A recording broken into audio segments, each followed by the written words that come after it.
آپ علیہ الصلوۃ والسلام ابھی اس دنیا کے اندر موجود تھے کہ یمن کا رہنے والا ایک شخص جس کا نام اسود انسی تھا، اس نے نبوت کا دعویٰ کر دیا۔ اسود انسی تھا جس نے سب سے پہلے نبوت کا دعویٰ کیا۔ نبی علیہ الصلوۃ والسلام کو جب اس بات کی خبر ملی تو اپنے صحابہ کرام کو حکم دیا کہ کون میرا صحابی میرے اس دشمن اسود کو قتل کر کے مجھ محمد کے سینے کو ٹھنڈا کرے گا۔ چنانچہ صحابہ کرام میں سے ایک صحابی جن کا نام فیروز دیلمی ہے، وہ کھڑے ہوئے فرمانے لگے کہ یا رسول اللہ، میں آپ کے اس دشمن کو قتل کر کے آپ کے سینے کو ٹھنڈا کروں گا۔ چنانچہ روایات میں آتا ہے کہ فیروز دیلمی رضی اللہ تعالیٰ عنہ نے مدینے سے یمن کا سفر شروع کیا۔ مدینے سے یمن کا جو سفر ہے وہ تقریباً 1700 یا 1800 کلومیٹر کا سفر ہے، اور آپ جانتے ہیں کہ صحابہ کرام کا جو دور تھا وہ کوئی ہوائی جہاز یا کار موٹر کا تو دور تھا نہیں، اس دور کے اندر اونٹوں پر، گھوڑوں پر یا پیدل سفر کیے جاتے تھے۔ تو فیروز دیلمی رضی اللہ تعالیٰ عنہ ہفتوں کا سفر کر کے مدینہ سے یمن پہنچتے ہیں، وہاں پر جا کر اس بدبخت اسود کو قتل کرتے ہیں۔ اب جب قتل کیا تو فیروز دیلمی رضی اللہ تعالیٰ عنہ نے ہفتوں کا سفر کر کے واپس مدینہ میں آ کر نبی علیہ الصلوۃ والسلام کو یہ خوشخبری سنانی تھی، لیکن قربان جائیں اللہ رب العزت کی ذات پر، جیسے ہی اسود کو یمن کے اندر قتل کیا گیا، ادھر مدینہ میں اللہ رب العزت نے جبرائیل علیہ السلام کو نازل فرما دیا کہ میرے پیارے نبی صلی اللہ علیہ وسلم کو خوشخبری سنا دیجئے کہ آپ کے صحابی نے آپ کے دشمن کو قتل کر دیا ہے۔ آپ صلی اللہ علیہ وسلم نے جب یہ خوشخبری سنی تو صحابہ اکرام کو ارشاد فرمانے لگے کہ فاز فیروز کہ میرا صحابی فیروز دنیا اور آخرت میں کامیاب ہو گیا۔ اور آگے جو جملے ارشاد فرمائے دوستو، یہ میرے اور آپ کے سننے کے قابل ہے۔ نبی علیہ الصلوۃ والسلام نے ارشاد فرمایا کہ اے میرے صحابہ، آج ایک مبارک خاندان کے مبارک شخص نے میرے دشمن کو قتل کر کے میرے سینے کو ٹھنڈا کر دیا۔ علماء کرام یہاں پر نقطہ یہ بیان کرتے ہیں کہ دیکھو قتل کرنے والے کون تھے؟ حضرت فیروز دیلمی رضی اللہ تعالیٰ عنہ۔ مبارکباد صرف فیروز دیلمی رضی اللہ تعالیٰ عنہ کو دینی چاہیے تھی کیونکہ قتل اس نے کیا تھا۔ جہاں پر فیروز دیلمی رضی اللہ تعالیٰ عنہ کو نبی علیہ الصلوۃ والسلام نے مبارکباد دی، وہیں پر فیروز دیلمی رضی اللہ تعالیٰ عنہ کے والدین، خاندان، قوم اور قبیلے کے لوگوں کو بھی مبارکباد کا مستحق قرار دے دیا۔ مجھے اور آپ کو اور قیامت تک آنے والی انسانیت کو بتلانے کے لیے کہ جو بندہ رسول اللہ صلی اللہ علیہ وسلم کی ختم نبوت کا کام کرے گا، جو بندہ رسول اللہ صلی اللہ علیہ وسلم کی عزت کے اوپر پہرہ داری کرے گا، جو بندہ رسول اللہ صلی اللہ علیہ وسلم کی غلامی کے لیے اپنے آپ کو پیش کرے گا، صرف وہ بندہ مبارکباد کا مستحق نہیں بلکہ اس بندے کے خاندان، قوم اور قبیلے کے لوگ بھی مبارکباد کے مستحق ہوں۔ فیروز دیلمی رضی اللہ تعالیٰ عنہ کو یہ خوشخبری نبی علیہ الصلوۃ والسلام نے سنائی۔ کچھ وقت گزرنے کے بعد دوسرا بدبخت جس کا نام مسیلمہ کذاب تھا، اس نے نبوت کا دعویٰ کر دیا، کہنے لگا کہ میں اللہ کا نبی ہوں۔ نبی علیہ الصلوۃ والسلام نے ایک خط لکھا، خط کے اندر اس بدبخت کو دعوت دی کہ تم اپنے اس کفری عقیدے سے توبہ کر لو، باز آ جاؤ۔ یہ خط نبی علیہ الصلوۃ والسلام کا جو لے کر جاتے ہیں، اس صحابی کا نام تھا حضرت حبیب بن زید۔ اس صحابی کا کیا نام تھا جی؟ حبیب بن زید۔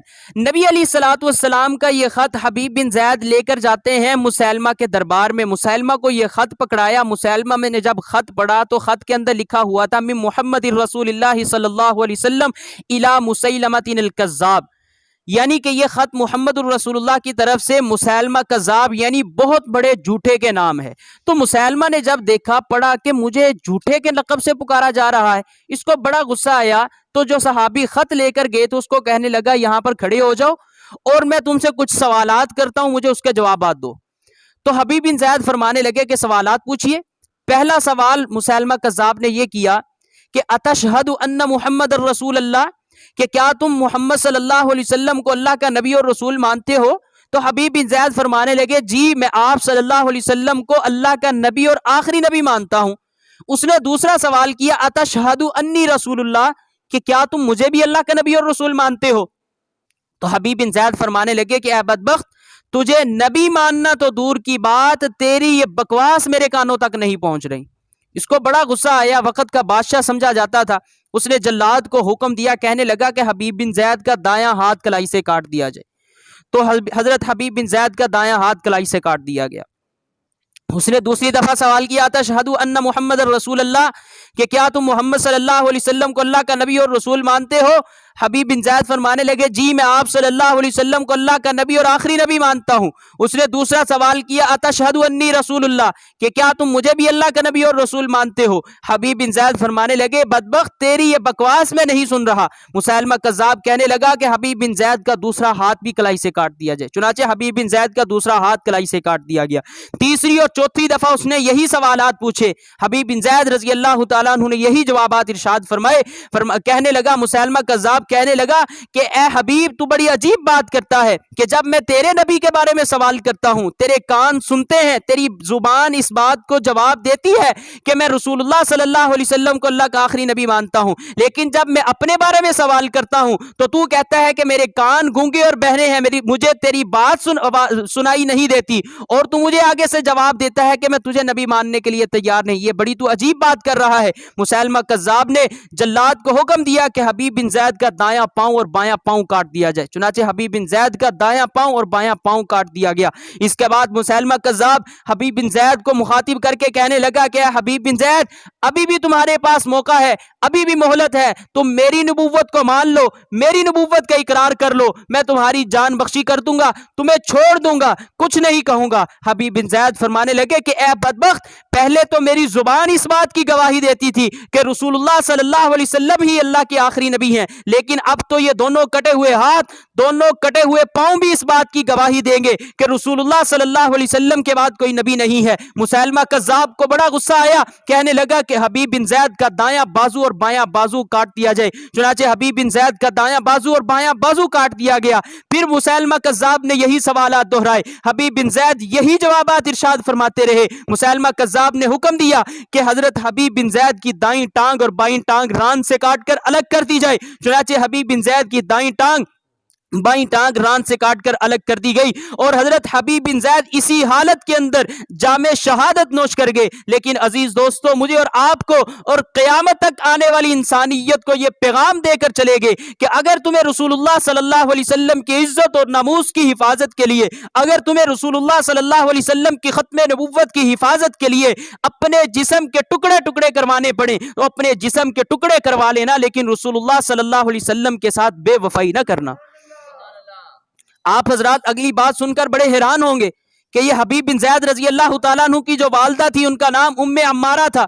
جب ایک صحابی گئے ام عمارہ کے گھر کا دروازہ کھٹکھٹایا، کہنے لگے کہ اے ام عمارہ آپ کے بیٹے کو شہید کر دیا گیا ہے۔ ام عمارہ رضی اللہ تعالیٰ نے ہاتھ اٹھائے، اللہ رب العزت سے دعا کرنے لگی کہ اللہ آپ کا شکر ہے کہ آپ نے میرے بیٹے کو رسول اللہ صلی اللہ علیہ وسلم کی ختم نبوت کی حفاظت کے لیے قبول فرمایا ہے۔ وہ صحابی کہنے لگے کہ اے ام عمارہ آپ کے بیٹے کو صرف شہید نہیں کیا گیا، آپ کے بیٹے کے جسم کے ٹکڑے ٹکڑے بھی کیے گئے ہیں۔ حضرت ام عمارہ رضی اللہ تعالیٰ عنہ فرمانے لگی ہاں میں نے اسی دن کے لیے اپنے بیٹے کو جنا تھا، میں نے اسی دن کے لیے اپنے بیٹے کو دودھ پلایا تھا۔ میں اللہ رب العزت سے یہ دعائیں کیا کرتی تھی کہ اللہ کوئی موقع ایسا آئے کہ میں اپنے بیٹے کو تیرے نبی صلی اللہ علیہ وسلم کی عزت اور ناموس کی حفاظت کے لیے قربان کر دوں، تو اللہ نے میری دعا کو قبول کیا ہے، تو میں اللہ کی ذات کا شکر ادا کر رہی ہوں۔ اور اس صحابی کو کہنے لگی کہ اے صحابی جاؤ مدینہ کی گلیوں کے اندر یہ آواز لگا دو کہ آج کے دن ام عمارہ کے گھر جو عورت افسوس کرنے کے لیے آئے گی اس کے لیے ام عمارہ کے گھر کے دروازے بند ہیں۔ اگر کوئی عورت یہ خوشخبری سنانے کے لیے آئے کہ اے ام عمارہ تجھے مبارکباد، اے ام عمارہ تو بڑی خوش قسمت ہے کہ تیرے بیٹے کو رسول اللہ صلی اللہ علیہ وسلم نے ختم نبوت کی حفاظت کے لیے قبول فرما لیا ہے، تو اس عورت کے لیے میرے گھر کے دروازے کھلے ہیں۔ قربان جائیں صحابہ اکرام پر، صحابیات پر کہ جن کے سامنے رسول اللہ صلی اللہ علیہ وسلم کی ذات مقدم ہوا کرتی تھی، جن کے سامنے رسول اللہ صلی اللہ علیہ وسلم کی ذات ہی سر فہرست ہوا کرتی تھی، کہ وہ صحابہ کرام اپنی جان تو قربان کر دیا کرتے تھے لیکن اپنے نبی کے ساتھ بے وفائی نہیں کیا کرتے تھے۔ بہترین صدقہ جاریہ حاصل کرنے کے لیے اس ویڈیو کو شیئر کرنا مت بھولیں۔ جزاک اللہ۔